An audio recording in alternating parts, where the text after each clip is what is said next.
You guys are ready. Yeah, it must be August. Yes.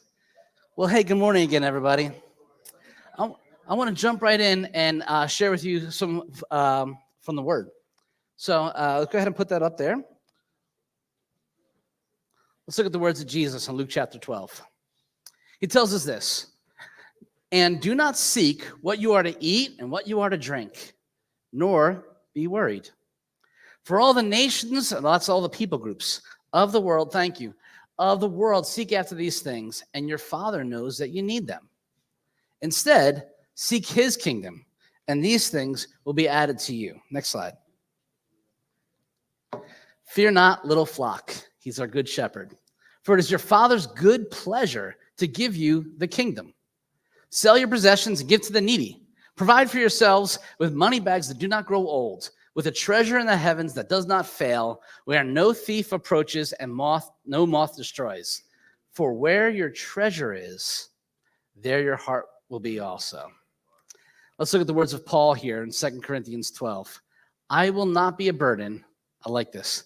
For I seek not what is yours, but you. And that's going to be a key verse for us throughout our passage today. We're going to talk about a lot of scripture today, but I think that verse, I seek not what is yours, but you, kind of summarizes where we're headed. So, okay, thank you. So it has been 5 years since Laura and I have been here. I was not prepared for Jim's blessing there this morning. It kind of speaks to the culture of this church body. It is a generous church body. I don't know if you ever had that experience, friends, where you've gone through a season where maybe you're not super hopeful about the church, or maybe you feel a little bit distant about church in general. That's where Laura and I were 5 years ago when we came to this place. We were kind of beat up. It was a 5-year stretch of character building, I think we shall say, and learning to trust in the Lord in new ways, which is good for you, but it's hard. And if I could be honest, I don't know that our faith in God faltered all that much, but maybe our affection toward the church, or maybe the hope that church people could actually be loving, caring, and generous, that was kind of fading a little bit. Maybe you've been through there. But that changed upon meeting the people of this church. And we do have a picture from the old fellowship hall. Yeah, with Brian Gardner there and Doug. And, we felt upon meeting the leadership of this church, there was something different here. The presence of God was really clear, and it was a church of generosity. Again, we were tired. We were feeling borderline burnt out, but we were excited to jump into this next assignment. And the elders voted, and they said, hey, you tell you what, we're going to hire you in July. But why don't you take a few weeks, you and your family, and start August 4th, or August 1st, technically, but my first Sunday was August 4th. And just that generosity of giving us that space and beginning to compensate us allowed us to kind of ease in to say, hey, God, I think you can do some pretty amazing things in and through us at this place. And it was that generosity that kind of restored our hope a little bit of what church could be like. And I hope that you see that continuing, right? We're here, we're trying to bless April and Trisha, and then we get blessed. I mean, that's just like kind of how the culture largely is. And we still have a ways to go, but I know this is a desire to grow. So let that kind of be in the background as I talk about the sermon today. We're starting a new series for the month of August, and we're coming off of this series on the kingdom. We learned through the Gospel of Matthew that we are the citizens, if we're followers of Jesus, we're citizens of King Jesus. And his kingdom can be experienced even now through his reign and his rule. And not only that, guys, but if we're followers of Jesus, he calls us his stewards. And by that, I mean, he is entrusting you and me with his stuff. And so I'm going to do what a lot of pastors do not enjoy doing. I'm going to share with you a teaching today on giving. Yeah. And if you're a first time here with us, guess what? Welcome. We're going to do a sermon on giving. But much more beyond just giving, the focus, I tell you, is going to be on stewarding. Right? My last sermon at a couple churches ago, I was a young man. A man came up to me after the service, and I never saw him since. But he said, Eric, I got some advice for you as you start off. So, yeah, what's that? He says, most Christians, will tithe to their server and tip God. I thought about that. I think I've seen that. We live in a culture where it's embarrassing to not tip your server. It's kind of what you do. And a lot of us have been former servers, and so might do that 18 or that 20 or that 30%, whatever's between you and that server. It's kind of expected that you would do this. But for a lot of Christians, if there's leftover, they'll give a little bit to God. If they've had a good week. But if they're going through a stretch, it's like, God's a God of grace, right? He doesn't need my stuff. And by the way, he doesn't need your stuff. He's not looking for your stuff. What's he looking for? Your heart. The problem is sometimes our stuff, if you can picture my fist as a heart, is kind of wrapped around with some thorns, and that's the stuff that's kind of keeping us enchained. And if he wants to set us free, he needs to kind of get some of those thorns off so that we can be free. I lost my connection here to my slides here. Sorry, guys, a little technical difficulty. There we go. So here's where we're going today. Our encouragement, hear me, no shame. There's not going to be a heavy push for anything. I'm just going to tell you, we've got a God who owns the cattle on 1,000 hills. Or in other words, he's got everything he needs and then some. But what he is doing is inviting us to get him on a deeper level, get to know him on a deeper level by investing. So we're not tippers. We're investors. We have a God who is entrusting imperfect people like you and me with his stuff. Everything that we have has been given to us from him. And he's saying, I want you to invest that. And so we get to, because God has faith in us, be cheerful and generous stewards of God's money. And I think what you'll see today, as we can become the kind of people who can we continue to grow to become the kind of people that Lauren and I experienced when we walked into this church back in 2019? Beat up by life, tired, stretched. Do people really care? And I don't think it, put it this way, I think it was the elders' joy. You can ask Brian afterwards. I think it was their joy to say, how can we come alongside these guys and help them as they start here?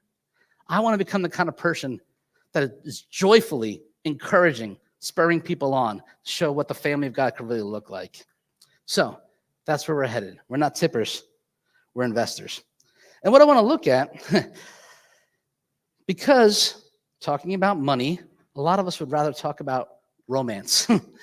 A lot of us would rather talk about politics or race or anything else. This is an uncomfortable topic. And frankly, for a lot of people, they don't want to hear a sermon about giving because they're waiting for the big boom to come at the end.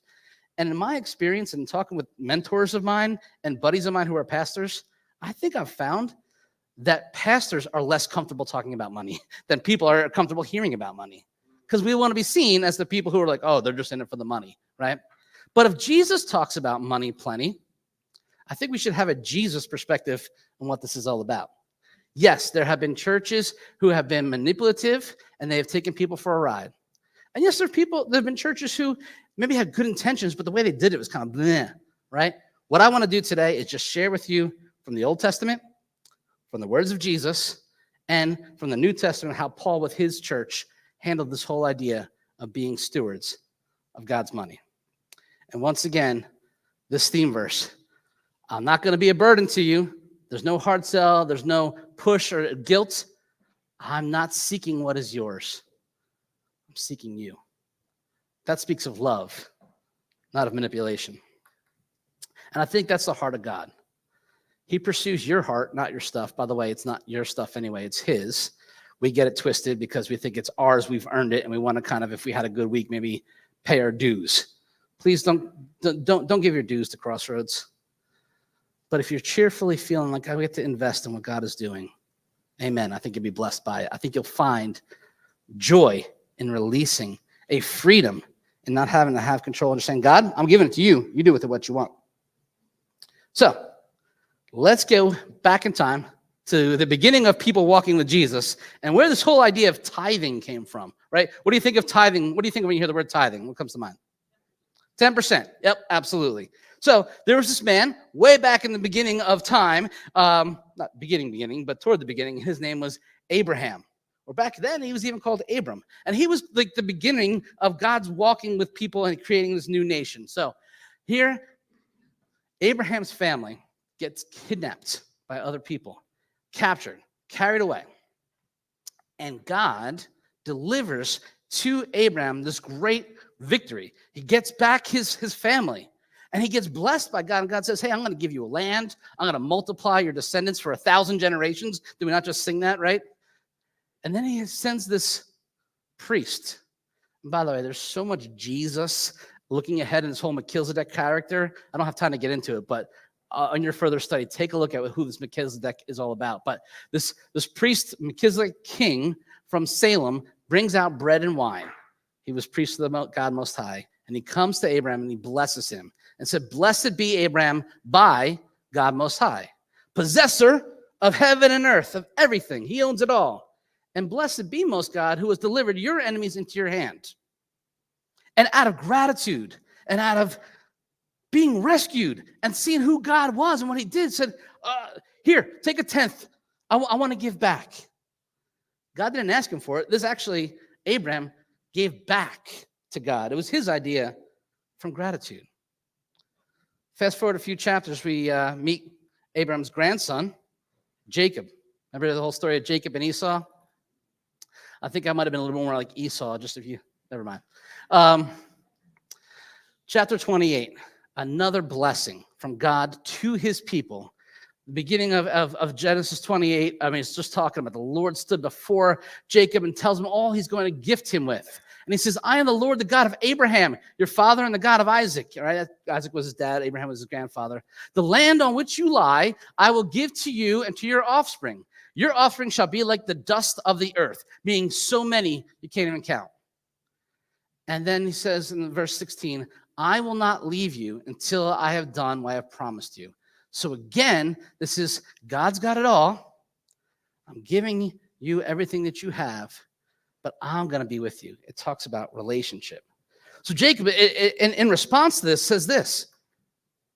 He makes a vow. He says, if God will be with me and will keep me in this way that I go and will give me bread to eat and clothing to wear, if God's going to really continue to care for me like he said he would, that I come to my father's house in peace, then the Lord shall be my God.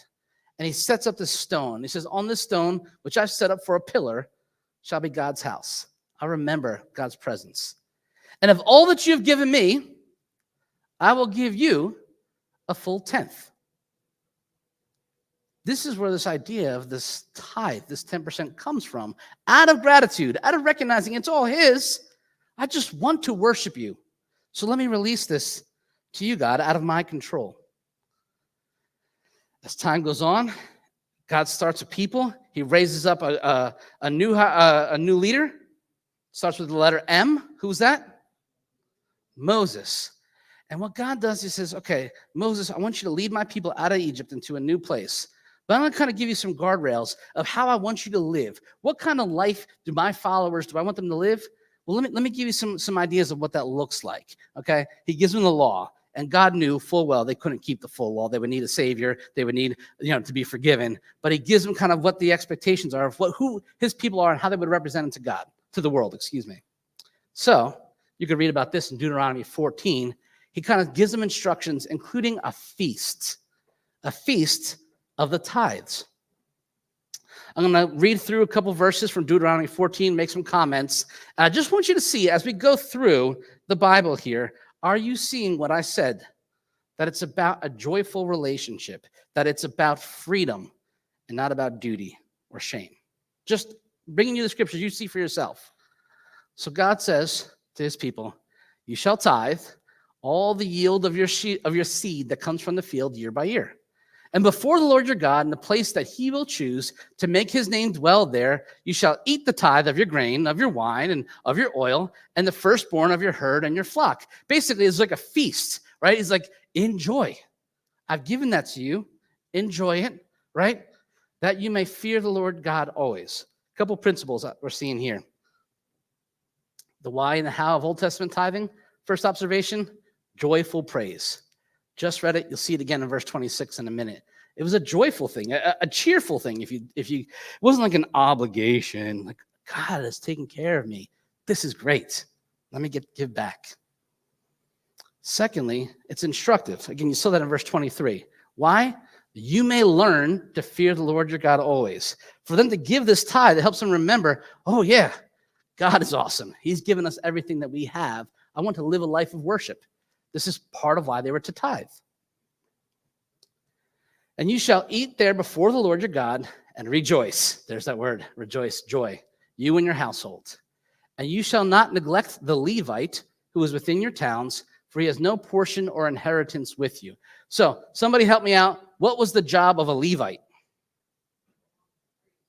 He was a priest. Yeah. Kind of set aside, said God is not only taking care of them, but he's given them certain people to be like shepherds, to help them in their heart walk with God. And so he said, these folks, they're going to be like the people that I want to be helping care for your spiritual walk with me. And so part of why I want you to tithe is because I want you to cover what they need.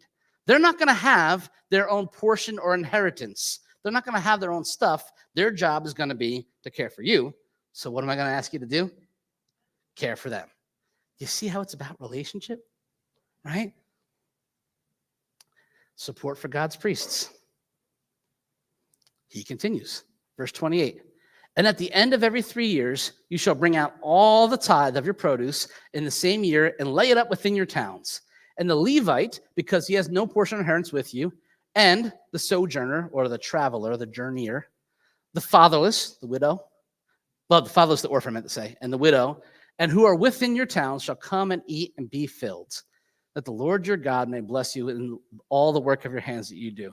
So, looking at verse 28 to 29, what would be another reason why God would want them to tithe? To give back, to take care of the least of these, to help those who are helpless. It was built in from the beginning. God says, I want my people who are representing me to this world to help the helpless. And part of that means you're going to feel a little bit of that tinge. You're going to feel a little pain of what you give up and trust me to help other people who need it. Right? This is the Old Testament God. He's looking out for the helpless. Kind of like a food pantry, I guess you could say. Yes. There goes my clicker. Sorry, Jake. Jake's banging stuff back there. Lastly, you see in that last verse, the help for the helpless, back here, that he may bless you in all the work of your hands. So all these other reasons, but God, to give this tithe, God blessed those who are blessing the other people. So we take care of the others and know that God's going to take care of us. It's not on us, in our way, in our power, to take care of everything. We actually release and we trust it to God. Now, when I was a college student and I was really starting to take my walk with God seriously, I was in college and I felt like I came from a pretty blue-collar family. Money wasn't pouring out of the ears, at least comparing to some of my friends. But I really wanted to follow God, and so I took these spiritual gifts tests. Some of our men just took one this week. I don't know if you've ever taken a spiritual gift test. But you know what was funny about that? Whenever I took these spiritual gifts tests, I would see that I was really good at evangelism, at preaching, at doing stuff in front of people. But you know what I was tested always weak at? Bottom two, always. Serving and giving. Now, were they not my gifts? Or was I kind of being a little bit selfish? Because what I find, guys, is that this whole financial thing and our affection with money is not just for the rich, but for those who feel they don't have enough. And that's what I was feeling like. And so I learned, I was going to this Alliance church up in Princeton at the time, and they had a 10-10-80 rule. Give 10% off the top of what you earn to God, 10% for your own savings, and learn to live off the rest of it. I was making $8 an hour after my raise at the lab in TCNJ, in the computer lab, hitting control at delete and changing printer paper. I was making $8. And on summer breaks, I was working at Wendy's. And as the shift supervisor, I was making about $8.25, which for some of the folks today, like that's half of minimum wage, right? For some of the folks today, like, man, you made $8. I had 50 cents an hour. And like, I get it. It's relative. But I learned from that day on to take envelopes, and I would put cash. Remember cash? I would put that in my 10% envelope, my 10% savings envelope, and then I would learn to pay for gas, and gas was 89 cents in some places back in the day. That helped. But everything else, my Metallica CDs, all came out of that 80% that I learned to live off of. And then I started dating Lauren, and I said, I think I need to put more aside. Lauren grew up. She was not very materialistic either, probably less than me. But I started another folder. It was 5%, and that was for a wedding ring, and that was for a honeymoon, right? I just wanted to get into this habit of saving. And I remember when I proposed to her, it was awesome. And I said, and guess what? Not just that, but I've been saving 5% for the last couple of years for our honeymoon. And here's what I want to do, blah, blah, blah, blah, blah, blah. And I told her, and she's like, okay, well, how much you saved? I'm like, I got $1,000.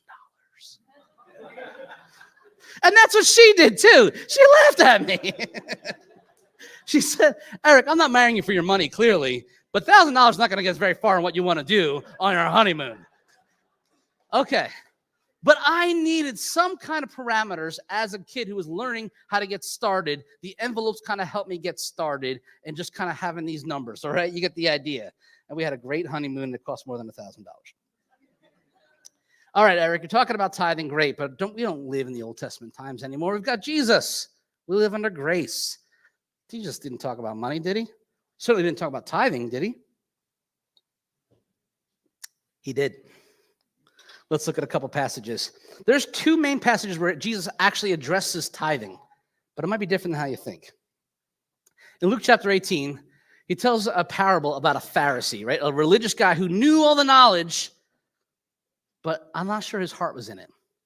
We see a Pharisee and a tax collector going to pray at church or in the temple back in the day.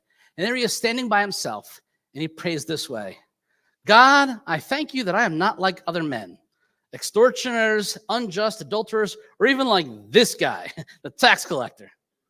Beautiful, beautiful. Yep. I fast twice a week. I give tithes of all I get. All right. So he's finding value in sin management, right? I do what you asked me to do. Therefore, I'm good, right? Exalt me. Verse 13, but the tax collector, standing far off, would not even lift his eyes to heaven. We have a word for this, humble.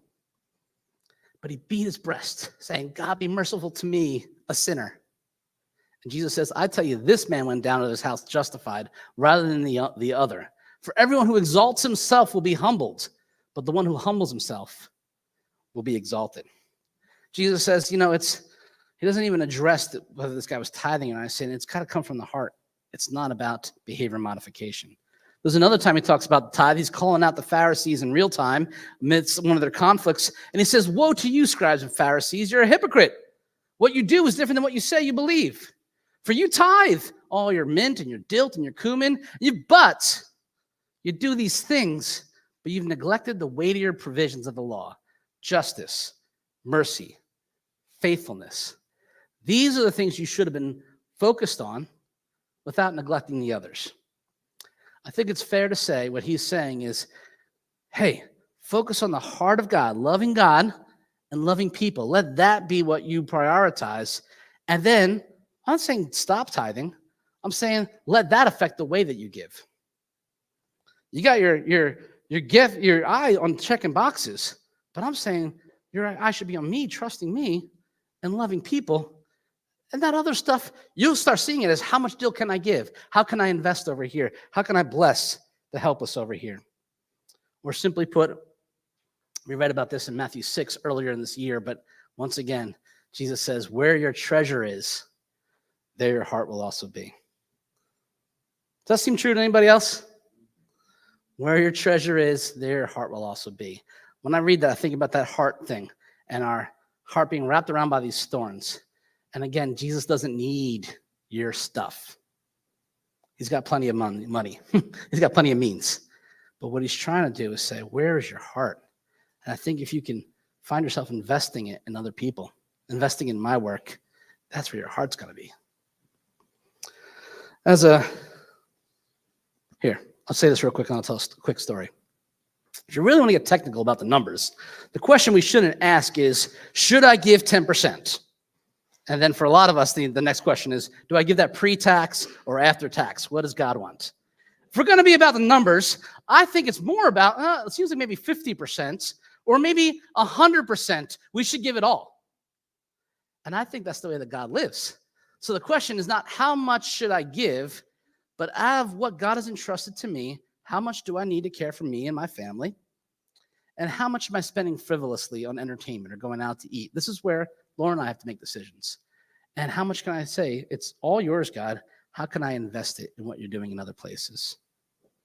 As young adults, we didn't have a ton of money, but we were leading a church plant, which also didn't have a lot of money. But there was a young man who was on fire for Jesus, but he had a hard time making money. He was handy, which is one thing that I am not. And we had a lot of projects to do around the house. So he asked me, hey, humbly, a little embarrassed, can I help you with some of the projects? And we agreed upon it, and we agreed upon what he would do and a wage. And by the time he was done, Laura and I decided, I don't know, I think we tripled the wage or something like that. And then I just gave it to him. And he texted me later. He said, this is not what we agreed upon. I think you gave me the wrong number. And I said, no, we talked about it. We're good. I want to invest in you. And he was so moved. I can't tell that story without crying. Not because I want to say, hey, look at me, aren't we so good? But that feeling of being able to bless this young man was amazing. And nothing could take that away. It pinched us a little bit. We had to say no to other things.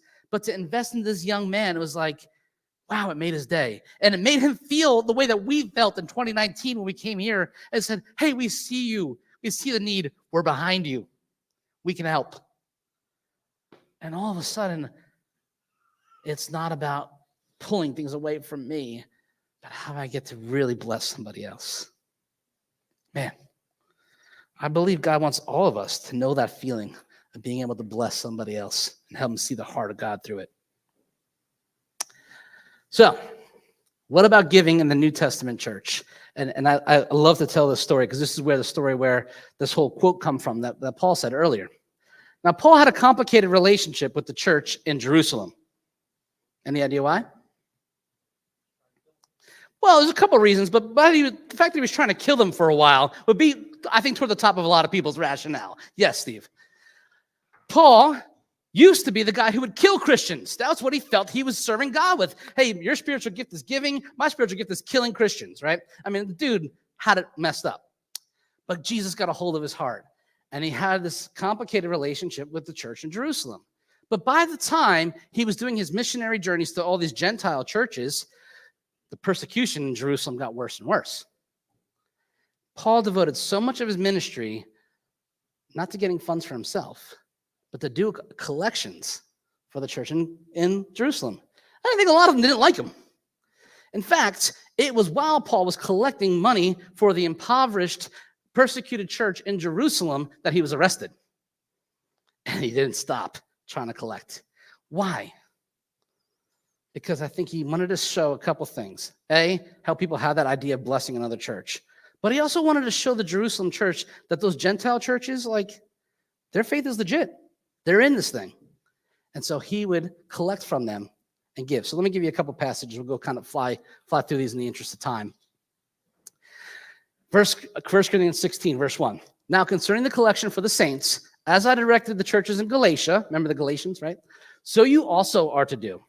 On the first day of every week, that sounds familiar, each of you is to put aside something and store it up as he may prosper, so that there will be no collecting when I come.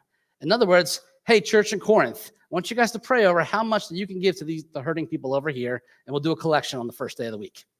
All right? Fast forward, 2 Corinthians chapter 8.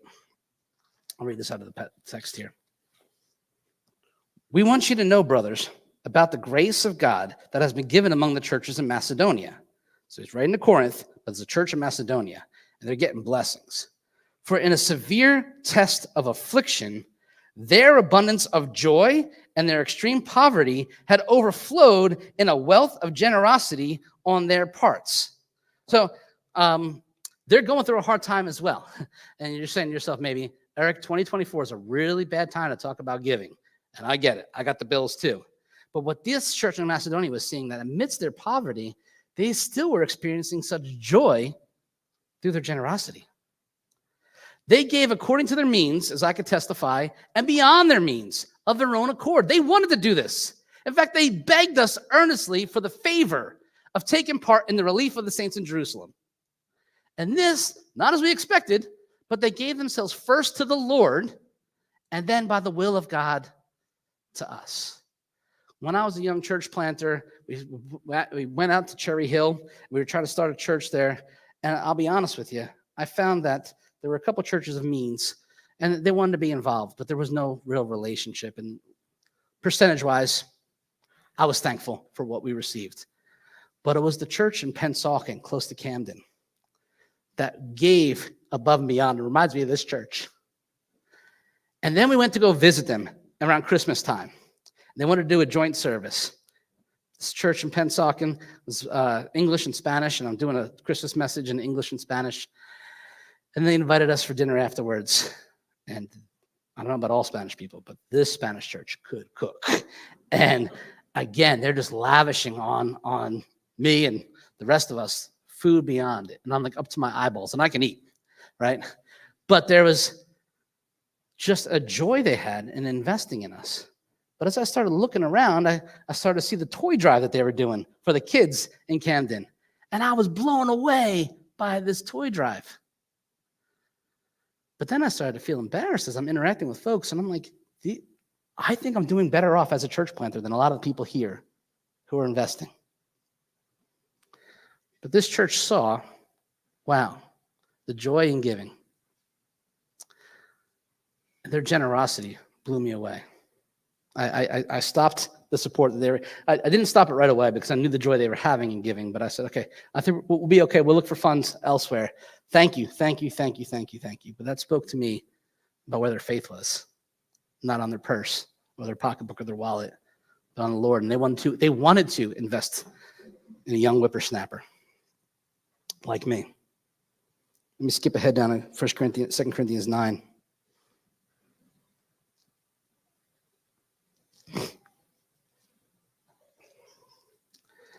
So here's some principles. Each one must give as he has decided in his heart, not reluctantly or under compulsion. For God loves a cheerful giver. So if anybody makes you feel like you're having your arm twisted, don't. And I'll say that right now. I'm not twisting anybody's arms. God will take care of Crossroads. Thank you very much. It might be through you, but if it's not through you, he'll take care of what he needs to take care of. But what I think he wants from us is cheerful givers. God is able to make all the grace abound to you, so having all sufficiency in all things at all times, you may abound in every good work. This is trusting in him to take care of us. He who supplies the seed to the bread and food will supply and multiply your seed for sowing and increase the harvest of your righteousness. In other words, you can't outgive God. He will bless you. There's that theme again. You'll be enriched in every way to be generous in every way, which through us will produce thanksgiving to God. For the ministry of this service is not only supplying the needs of the saints, but it's overflowing in many thanksgivings to God. I seek not what is yours, but you. So, we have an opportunity, not as tippers, but as investors, to say, I want to find joy in being able to bless other people. And God, again, is entrusting you with his stuff to say, well, how do you want to invest it? Talk to me about it. How would you like to invest it? I want to share a story with you from one of our parishioners, actually. Two of our parishioners, in a way. John and Randy Van Zant with us this morning. Thank you, John, for sharing the story, and Randy as well. John relayed a story to me of a lesson he had to learn about giving. So with his permission, I'm going to share it with you. John says, I always understood the teachings on giving and tithing and generally followed them. But back in the early 90s, when I was still married to my first wife, I had a business. And due to several of my customers being far less than scrupulous or Christian, I ended up losing about $20,000 to their deceit and treachery. This put us in a very bad way, as my wife had cancer and money was already tight. Legal actions involved ended up garnishing my wages.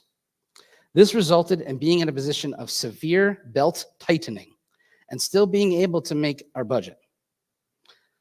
Yet I eventually sadly went to my wife and said, honey, I don't like it, but the only place left to cut is our tithe. God bless her, she chose to follow me in that decision. Well, with the cash that freed up, somehow things didn't get any better. They actually got worse. To this day, I do not understand, quotes unquote, how. It became clear to both of us that we had both broken faith, and this was the fruit of it. So we returned to our full tithe and left the rest up to God. Odd that I didn't do that sooner. Well, as you might have guessed by now, with no change in our income or expenses, things started to get better. We came through and out on the other side. Now, please hear me clearly. I'm not saying that you should give more so you can get more, or that you can have all the blessings of a perfect life. Not at all. God's primary interest is in our relationship to him. Love that, John. And our spiritual growth and well-being. It didn't make us wealthy. It didn't keep Dawn from dying of cancer. But what I am saying is this, that God has, in his wisdom, told us how to live and set things up that let us learn and bear fruit as we discover who he is. Our obedience is a key ingredient to that process. So, as a side note, anyone who is interested, I can tell you how and where I landed on several issues, like do we tithe on the gross or the nets or anything else you might want to ask. But I also freely admit that I continue to learn after that, and that Randy has taught me so much more, not just about tithing or giving, but about the principle of generosity. Yeah. And I bet if you asked around, you can find other stories like that. But again, John makes himself available if you want to talk more about that. But yeah, John is part of this generous church. Randy's part of this generous church. And we get to be generous. And we get to know the joy of that. So, as an application, again, I don't have a hard sell. You know, we've got bills, and God's going to pay those bills through us and all of that. But I want to just get you to think one last time. How has he entrusted me with his stuff, and how do I get to invest it? Here at Crossroads, if you want to give, we appreciate it. I do. Laura and I came to the conclusion early on that we would start 10% after tax, pre-tax, whatever is the higher number. And that's just our conviction, but then we give on top of that. And that is where we have started to work for us. Not sure where you are. You might talk to Jesus about it. My question is, or my challenge is, just don't let fear or any other thing that's not of God keep you from investing in his kingdom.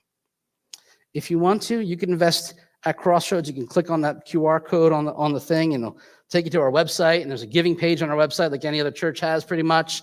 There's a drop-down menu. You could do a one-time gift, or you could do a monthly gift. But I think I recommend the monthly gift, as it's a way of regularly, cheerfully, and sacrificially giving. Laura and I used to do it. We used to do an automatic check from the bank that helped us get structured. But we've changed since coming here, because there's something about writing that check and feeling like, I could use this on other things, but I'm going to trust God with it. That is good. It's so good. It's a part of worship, really. And we are involved in things overseas. Our buddy Jerry, it's a new season for Jerry in his ministry. He's writing some books about 5-minute mission. He's doing work in Africa and in South America, in Europe, and in Asia. They're having a new thing they're trying to give, and you can, if you want to, you could scan that. They're trying to raise $2,300 a month right now so that they can hire a global administrator, better language translation for their tools that God's given them, and a mobile training app. So when they go and talk with people at churches, they can download this app, and they can help them be activated in this life of mission with Jesus. So if this is something that God's put on your heart, we're 100% behind it. Go for it. If you want to give right to Jerry, you could go that way. If you want to give right to our church, you can go general, or there's a drop-down menu that says global partnership. Again, I'm just telling you how to do it. I'm not telling you that you have to. I'm telling you how to do it. And I want you to be set free in doing it. Here at Crossroads, not only are we doing stuff overseas, but in our region. How great is it to hear the stories of Recovery Church? To know that as we're sharing with the VBS parents, most of which, right, are 95% of them not part of our church, that because of the generosity, what happens here, 25 to 30 families in our area get supported on average a week with food. We get to do events like VBS and Trunk or Treat and the tree lighting. And right here, we have needs in our own building. We're going to put up really soon, we've been working on it, some security cameras. We're in 2024, we need to have security cameras, and we're doing that at a very, very reasonable cost, but there's a cost. Some of you might have seen our amazing new front yard decoration. That's our hole that we're developing. Yeah, with the caution tape, right? Our new baptismal. You don't want to get baptized in that, whatever's down there. I know that. That was pretty funny, though. Look, that stuff costs money. And we want people to come into be a safe place and feel like, hey, this is God's house. So these are the kinds of things that our money goes to. You know, I promise you I'm never going to drive a Porsche I'm probably not going to fit in a Porsche as part of it, but I'm just inviting you to be a steward of God's kingdom. So with that being said, let's take a few minutes of prayer. And I'm looking for a worship team. Worship team, you guys can come on up and lead us out with a song or two. Father God, I thank you for the trust you give us. It's not about how much, it's about our heart. And as I saw in that church in Camden, and as we saw with John in his time of